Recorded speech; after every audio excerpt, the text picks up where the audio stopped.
Can you explain to me, just describe one of your most memorable DMT trips and tell us the knowledge Mm, you took from that you think may still be with you today?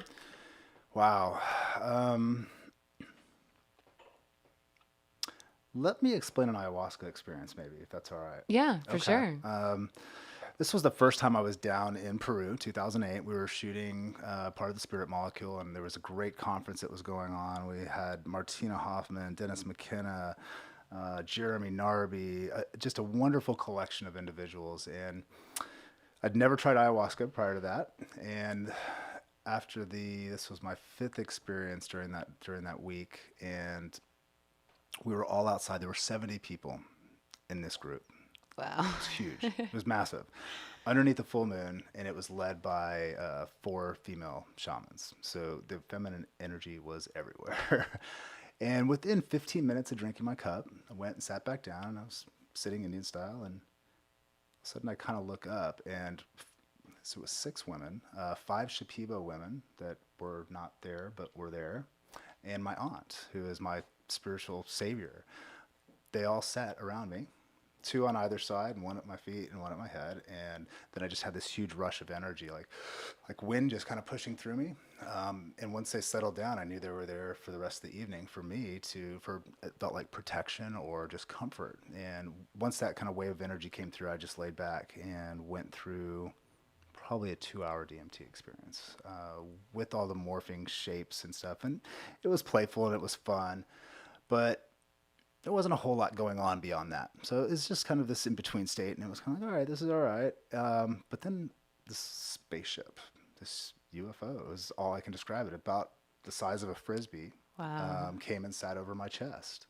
And right out of the front window, there were two little entities that were looking out at me. And I thought, okay, this is a little weird, but eyes wide open having this experience. And as soon as I kind of recognize it again, there's something about perceiving something and then it shifting off, and it did. As soon as I recognized the two little entities in there and this flying saucer, it sped off. And I don't know what the time difference was in and out of that, but it came back a little bit later. And I'm Mm. guessing maybe a 10-minute experience, but everything is so, the time is not really relevant in these states. But when it came back, it started dropping little green men out of the bottom of the ship with huge white boots. This was the weird part to me, is that they had these huge white boots and they were moving so effortlessly, but they were dropping down like ants, thousands, and then it seemed like millions, and they were going through my nose and scrubbing my brain. And I'm viscerally feeling this happen as they're like scrubbing and watching them drop out at the same time, being completely flabbergasted. I'd never had an experience where I'm seeing aliens, entities, and also feeling it physically while I'm looking at it with eyes wide open. It felt wonderful. It felt absolutely wonderful. It just felt like there was a lot of callous material that was on my brain that had been sitting there and building up over time that was just getting removed. And once that kind of happened and started to unfold, it sped away, and that was kind of that part. The next aspect of it were these turtle people, and the only way I can Mm. describe them is Teenage Mutant Ninja Turtles. They had these huge staffs.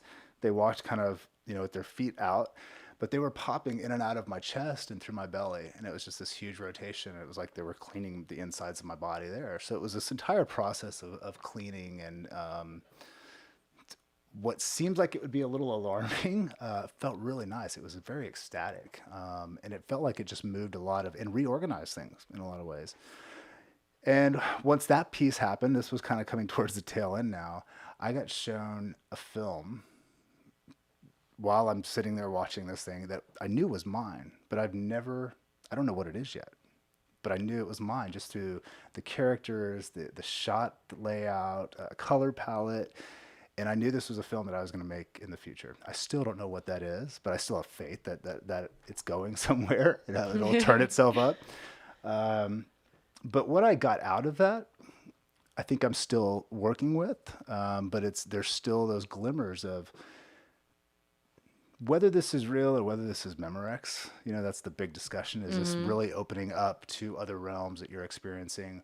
Or is it just kind of some weird feedback loop of your brain where you're having these experiences and trying to wrap some sort of a narrative around it? to me, it doesn't matter. If you have an experience, it's real.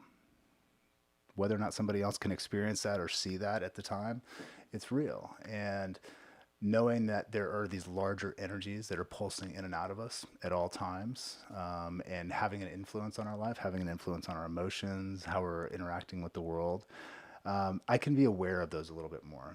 I'm not always aware of them. I don't claim to be always aware of them, but sometimes it's just those moments, and it can come back through just a memory of what that experience was, or something might trigger that memory, and that sets me back into that space, and it says, okay, take and evaluate what's going on in your life, and try to look at maybe some of the negative patterns or what could be unfolding that won't be beneficial to you.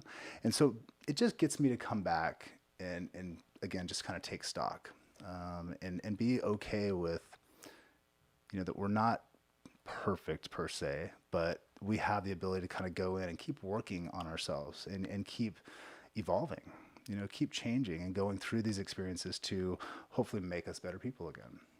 And so I don't know if there's a lockdown hard knowledge that's come out of that experience or any other of my big psychedelic experiences, except for being humbled, just being like, wow, I don't know shit. And all I can do is experience and do my best to try to navigate that space in a responsible and hopefully clean way.